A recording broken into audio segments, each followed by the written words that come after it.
Como vocês viram, na semana passada que passou, houveram diversas mudanças ministeriais no governo Bolsonaro. Todas essas mudanças talvez tenham acontecido por causa da mudança necessária no Ministério de Relações Exteriores. Minha gente. A gente vai falar um pouco sobre isso aqui. Então, se eu fosse você, eu não desgrudava a bunda da cadeira, porque vem chegando aí várias novidades. Vai, Charlie, puxa a vinheta! No vídeo da semana passada, a gente falou bastante sobre o Ernesto Araújo, o ex-ministro das Relações Exteriores. Olavista de cabo a rabo, o Ernesto Araújo só fez besteira enquanto estava no Ministério das Relações Exteriores. Ele conseguiu uma façanha que ninguém tinha conseguido até então dentro dessa pasta. Comprar briga com todas as maiores potências do mundo. Ele conseguiu comprar briga com a China através de piadinhas ridículas e xenofobia. Ele conseguiu comprar briga com os Estados Unidos depois que o Trump não conseguiu ser reeleito. Ele conseguiu comprar briga com a Índia, já que ele foi um dos pivôs que fez com que o Brasil brigasse com a Índia na reunião do comércio internacional, dizendo que as vacinas não deveriam ter patente aberta. Conseguiu brigar com a Rússia, conseguiu brigar com a União Europeia. O cara só fez merda. Ele foi, de longe, o pior ministro das relações exteriores que esse país já teve. Agora, o que nós precisamos lembrar é que o Brasil, ele sempre foi um país muito respeitado diplomaticamente. Eu tenho um vídeo falando sobre o capital diplomático brasileiro, eu vou deixar aqui no card para vocês verem. Assistam, que é bastante interessante para vocês entenderem o quão importante e o quanto a gente tinha de prestígio nesse assunto. O Ernesto Araújo conseguiu cagar a nossa imagem lá fora. Simples assim. Não por menos que foi exigido a saída do Ernesto Araújo do ministério pelo Senado, pelos banqueiros, pelas elites, pela sociedade civil, pela Câmara dos Deputados, né? O cara é um desastre. Ele é um desastre, né? E a gente não pode esquecer da declaração dele. Uma vez, quando questionado que o Brasil estava se tornando um páreo internacional, a resposta do Ernesto Araújo foi que sejamos párias então. Francamente, né? Eu não sei como ele se manteve tanto tempo nessa pasta. O Ernesto Araújo saiu do Ministério das Relações Exteriores. Nós vamos falar sobre isso em breve. Vamos falar sobre quem assumiu a pasta no lugar dele. Quem assumiu a pasta no lugar dele foi o Carlos Alberto França. As pessoas estão achando que ele não vai ser um bom ministro de Relações Exteriores. Eu acho que muita gente tá comprando essa ideia por causa da entrevista do Lula com o Reinaldo Azevedo. Muito boa, por sinal, gente. Assistam se vocês não assistiram, foi incrível, né? Mas o Lula, ele criticou a indicação do Carlos Alberto França porque ele nunca foi embaixador, ele nunca teve uma embaixada. Bom, eu acho que assim, isso não desabona totalmente o Carlos Alberto França se a gente parar pra ver a história do cara, né? O cara, ele é diplomata desde 1991. Muitos de vocês não tinham nem nascido quando o cara já era diplomata, certo? Ele tem 30 anos de caminhada aí, né, com diplomacia. Só que assim, ele não lidou com questões simples, né?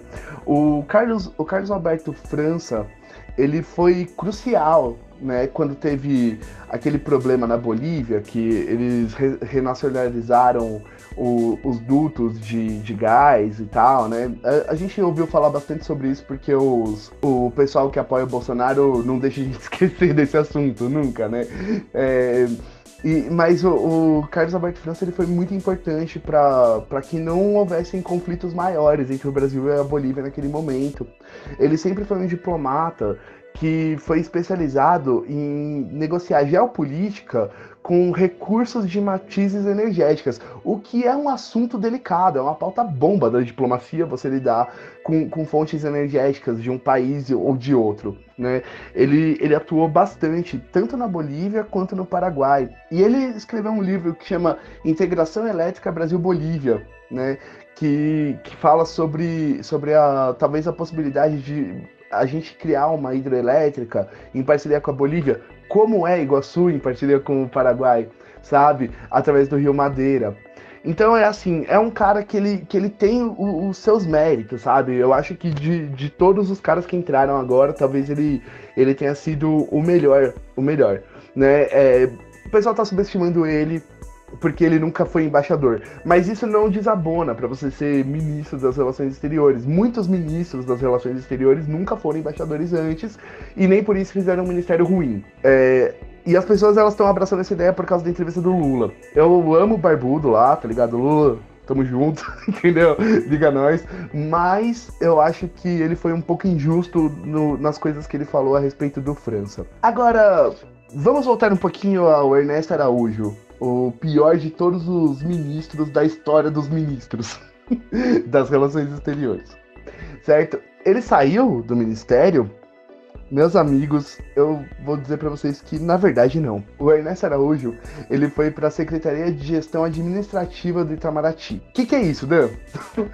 Isso é nada mais, nada menos, meus amigos, do que a tesouraria do Itamaraty. É quem controla as verbas e os recursos do Ministério de Relações Exteriores.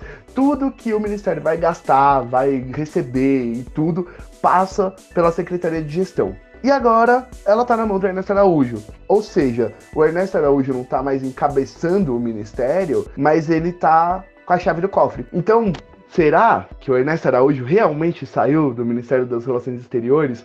Eu acho que a gente ainda vai ouvir falar dele aí pelos próximos meses. Agora, uma coisa que a gente não pode deixar de falar, que acabou passando batida essa semana devido ao tumulto todo que aconteceu por diversos motivos, tanto a troca ministerial, quanto o que aconteceu na quarta-feira, no dia 31 de março, aí, naquela celebração macabra da ditadura, o Wesley Góes, sabe? Né? A gente vai falar sobre ele também, tá, gente? Tudo isso que aconteceu essa semana tumultuou os noticiários a ponto de uma coisa ter passado meio batido. Felipe G. Martins não foi demitido. Felipe G. Martins é aquele moleque, entendeu? Que fez aquele gesto neonazista na sabatina do Ernesto Araújo. Esse moleque não foi demitido. Ou seja, nós ainda temos pelo menos um nazista no Ministério das Relações Exteriores. Isso é um absurdo sem tamanho. Foi pra inglês ver completamente isso daí, tá? Agora, no começo do vídeo, eu tinha dito que talvez todo esse salseiro ministerial aconteceu por causa disso. Por causa do Ernesto Araújo. O que acontece? O Ernesto Araújo, gente, ele pode ser o pior ministro da história dos ministros das Relações Exteriores, mas, por outro lado, ele é muito querido pela base dura do bolsonarismo, porque ele fala aquelas groselhas que bolsonarista adora ouvir. O cara é terraplanista, tá ligado, sabe? O cara é olavista. O cara, você vai no Twitter dele, se você não é bolsonarista, você tem vontade de vomitar. O cara fala merda atrás de merda sem parar. E bolsonarista pira, né? Entendeu? Então é assim. O Bolsonaro simplesmente exonerar o Ernesto Araújo ia pegar muito mal pra essa base de fanáticos dele, esses alucinados dele. Ia pegar muito mal ele simplesmente ir lá e falar: fora Ernesto, entendeu? Né? Então, o que aconteceu? Ele precisou fazer uma super cortina de fumaça para isso passar batido. E essa cortina de fumaça envolveu mover esses 6 ministérios. Se vocês pegarem para ver, a verdade é que a maior parte das pessoas, elas foram simplesmente realocadas. Elas não foram demitidas. Inclusive o Ernesto Araújo, ele não encabeça mais nenhum ministério, mas ele tá na Secretaria de Gestão Administrativa. Ou seja, as coisas mudaram, mas não mudaram tanto. Toda essa bagunça, todo esse caos que foi gerado essa semana foi simplesmente para não desagradar os fanáticos bolsonaristas com a demissão do Ernesto Araújo. Inclusive, a cortina de fumaça suprema, a máxima. Será que vai ter golpe? A gente vai falar sobre essa parada da possibilidade de golpe, golpe entre aspas, certo? Nunca rolou possibilidade de golpe, a gente vai falar sobre isso quando a gente fizer o vídeo do Ministério da Defesa. Beleza? Gente, é isso aí, eu vou ficando por aqui. Se inscrevam no canal, deixe seu like aí pra ajudar, certo? Manda sua ideia nos comentários e não se esqueçam, a compaixão é nossa aliada e o ódio é nosso inimigo. Falou, valeu!